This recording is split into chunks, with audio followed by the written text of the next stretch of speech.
오미크론 같은 경우 기존에 가장 전염력, 전파력이 가장 높았던 델타 변이보다 2배의 돌연 변이를 갖고 있어요. 총 32개의 돌연 변이를 갖고 있고 그렇기 때문에 전파력이 좀 더 심할 수 있다라는 생각을 많이 갖고 계시는 것 같은데 그렇다고 네. 치명률이 더 높은 건 아니에요. 오히려 치명적이었던 유전자, 단백질 부분에 돌연 변이가 일어났으면 오히려 더 치명률이 낮아질 수 있는 부분이고 현재 지금 유럽에서 질병관리청 쪽에서 44명을 대상으로 통계를 해본 결과 치명적인 결과는 없었다. 대부분 뭐 코로나의 가장 흔한 병 중 하나인 뭐 후각과 미각 상실도 발생하지 않았고 오히려 경미한 극심한 피로 정도만 보였다라고 말씀하시고 계시더라고요. 네. 현재까지 나온 데이터는 그렇다는 거죠. 네네. 그렇기 네. 때문에 뭐 아직은 치명률에 대해서는 확실한 바가 없다라고 말씀드리고 있습니다. 바이러스 자체의 특성이 그 숙주를 치명적으로 치명타를 가하게 되면 자기도 사멸하기 때문에 네. 그래서 보통 전파력이 높은 경우에 치명률은 낮고 전파력이 낮아지면 치명률이 올라갈 수 있는 뭐 이렇게 약간 상관된 그런 형태를 띠잖아요. 네. 지금 처음 발견된 게 남아프리카 공화국 쪽이라고 일단은 얘기는 하는 것 같은데 지금 화면에 나오는 내용이죠. 네. 네. 그렇습니다. 해주셨으니까 저거는 그냥 넘어갈까요? 네, 일단 뭐 전염력이 여태까지 나온 걸로만 봐서는 뭐 확산 속도만 본다면 두 배에서 3배 정도 더 빠르고 전파력은 이제 30% 정도 더 높다라고 보시면 될 것 같습니다. 네. 지금 나오는 게 이제 오미크론하고 이제 델타, 베타 이런 우려 변이라고 칭해지는 뭐 또 어떤 변이가 나올지는 모르겠습니다만 현재까지는 저렇고 오미크론 때문에 기존 백신이 무력화될 수도 있다라는 우려가 어제 이제 모더나 CEO의 구두 발언 사실은 그저께 외신인데 네. 반영은 어제 아시아에서 반영을 하는 바람에 좀 당황스럽던데 추가로 이제 석 달이면은 오미크론 백신을 만들어낼 수 있다 이렇게 얘기를 했거든요. 네. 또 가능한 이야기입니까? 일단 백신이 무력화된다는 거는 말이 안 된다고 말씀드리고 싶고 그 이유로는 일단 스파이크 단백질, 코로나 바이러스의 스파이크 단백질을 타겟하는 게 백신이기 때문에 뭐 기존에 스파이크 단백질이 싸고 있는 게 있을 거 아니에요. 그 네.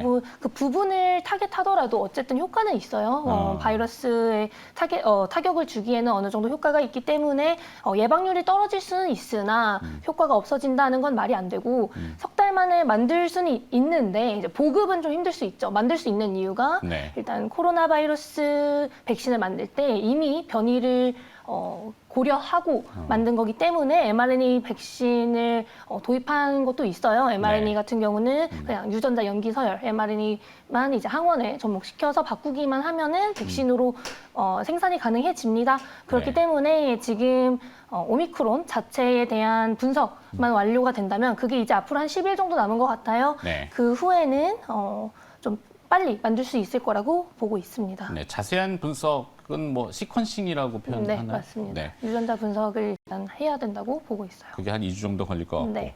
그래서 사실 그 모더나 CEO의 발언을 곱씹어 보면은 그 뒤에 이제 부스터샷을 뭐 바이든 대통령도 그렇고 우리나라도 그렇습니다만 전 세계적으로 부스터샷의 중요성이 떠오르고 있잖아요. 네.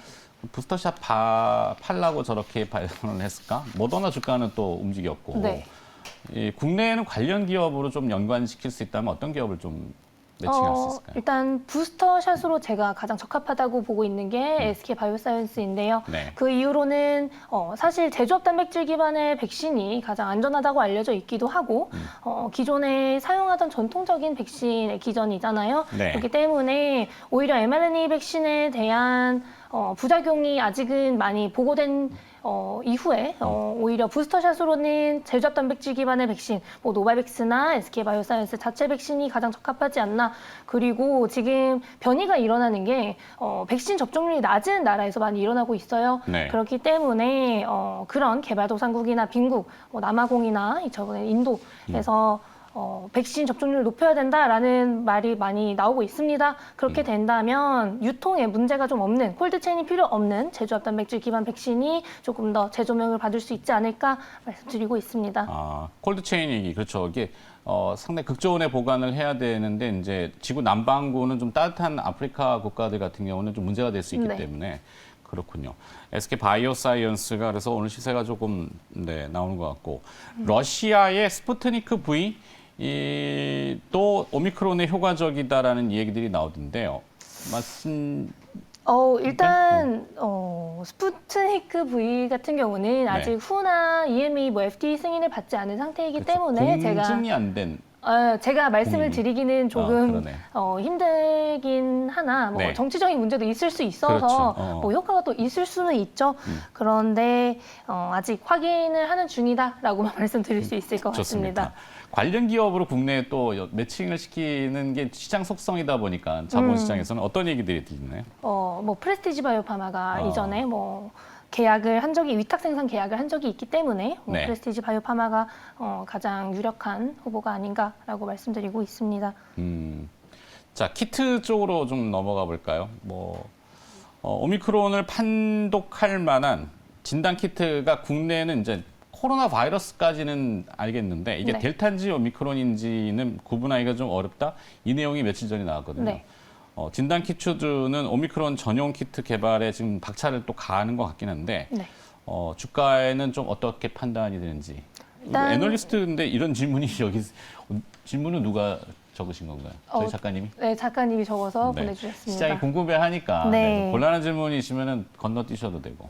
뭐 일단 확진 여부는 판단할 수 있으나 지금은 오미크론에 대한 판단이 가장 중요한 상태이기 때문에 오미크론 전용 키트를 개발을 하기는 해야 된다고 보고 있어요. 네. 그렇기 때문에 이전에 델타 변이에서도 비슷한 양상이 보였었어요. 그래서 델타 변이 때 좀 상승폭이 컸거나 수출액 증가폭이 컸던 기업들, 저는 랩지노믹스가 그래도 돌연 변이, 델타 변이 나왔을 때 수출액도 최대치였고 그때 정확도가 높았다는 얘기가 많이 있었어서 좀 추천드리는 편입니다. 네. 기존 PCR 검사를 기반으로 하되 이제 독특한 그 오미크론의 형태를 잡아내야 되는 건가요? 근데 유전자 검사를 한 번 더 해야 되기 때문에 네. 지금은 그것 때문에 지금 이틀 정도 더 걸리고 있어요. 2에서 3일 정도 더 걸리고 있어서 네. 일단은 도입이 시급하고 수출에도 좀 필요할 거다라고 네. 보고 있습니다. 아침에 시젠 보통 진단 키트 그러면 시젠하고 이제 수젠텍 몇몇 기업들 네. 많이들 얘기하시는데 지금 언급들은 좀 되는 것 같은데 네. 구별할 수 있다고? 네. 그건 공식 보도를 통해서 좀 접해보면 될 것 같고. 자, 코로나가 과연 언제 끝날 것인가? 일간에서는 하도 이제 지치다 보니까 네. 다 걸리면 끝난다. 이런 얘기까지도 해요. 그러니까 이게 그렇게 되면 안 되겠지만, 치료제가 그래서 주목을 받고는 있는데, 오늘 아침에 이제 머크의 몰누피라비르가 FDA 이제 권고 승인이라고 지금 표현되는 것 같습니다.만 승인이 났습니다. 네, FDA 났죠. 승인도 났고. 났죠. 네. 그러다 보니까 이제 미국의 주가 선물도 조금 이제 안정을 찾긴 하는 것 같은데 네. 코로나 치료제, 이 경구용 알약 치료제 오미크론의 효과가 좀 있을까요? 이건 어떻게 좀 판단하시는지? 일단 머크와 같은 경우는 기존의 머크에서 말한 50%보다는 이제 중증, 입원, 사망 감소율이 30%로 결과적으로 나오게 되었고 그렇기 때문에 아직 효과에 대한 의문은 아직 조금 남아있는 상태입니다. 그렇지만 또 코로나 치료제, 화이자랑 머크 치료제 같은 경우 스파이크 단백질을 타깃하는 게 아니에요. 지금 돌연변이는 스파이크 단백질을 타깃하고 스파이크 단백질이 변한 거기 때문에 네. 스파이크 단백질을 타깃하고 있지 않는 화이자랑 머크 치료제 같은 경우는 당연히 효과는 있을 거라고 보고 있습니다. 특히 화이자 같은 경우는 바이러스 복제의 필수적인 부분을 표적으로 하고 있기 때문에 바이러스 자체가 복제되지 않게 막아준다. 그렇게 되면은 치료제로서는 효과가 있다. 머크 같은 경우는 아직 임산부에게는 권고하지 않는 상황이기 때문에 조금 더 봐야 된다고 말씀드리고 있습니다. 네. 자, 이제 그럼 결론을 내겠습니다. 오미크론 등장에 다시 주목받고 있는 제약바이오. 제약바이오 섹터를 커버하시는 애널리스트이기 때문에 안 여쭤볼 수는 없는데 네. 투자 전략이라든지 혹시 최선호주 기업이 있다면 어떻게 정리될까요? 오미크론이라는 테마가 생긴 거잖아요. 네. 그렇게 된다면 일단 부스터샷의 중요성이 대두되었고 모더나가 변이 바이러스에 대한 최선책 그런 전략을 가장 먼저 빠르게 말을 했기 때문에 모더나와 위탁 생산을 체결한 삼성바이오로직스가 있고 거기에 더불어서 제가 아까 말씀드린 제조합 단백질 기반의 백신, 안정성이 가장 탁월하다고 알려진 제조합 단백질 기반의 백신인 SK바이오사이언스의 자체 백신과 이제 노바백스와 라이선싱 계약을 한 그것도 이제 SK바이오사이언스죠. 그러네요. 네. 그렇기 때문에 SK바이오사이언스가 뭐 차후 개발도상국이나 뭐 빈국에 대한 수출이나 수주도 증가할 수 있을 거라고 보고 있어서 SK바이오사이언스도 좋게 보고 있고 아까 말씀드린 대로 진단키트 같은 경우 수출 매출액이 조금 증가할 수 있을 거라고 보고 있어요. 네. 그렇지만 뭐 랠리까지라고는 말씀드리긴 어려울 것 같고 뭐 애초에 매출이 가장 잘 나오고 있는 부분이었기도 하니까 진단키트 쪽은 뭐 변이에 좀 탁월한 진단키트 위주로 좀 보자라고 말씀드리고 있습니다. 네. 자, 오늘 첫 출연을 해주셨고요. 뭐, 이 변이 바이러스, 오미크론 때문에 특집으로 좀 마련했는데, 이베스트 투자증권 리서치 센터 제약바이오 애널리스트 강하나 연구원이었습니다. 자주 좀 뵙겠습니다. 네, 감사합니다.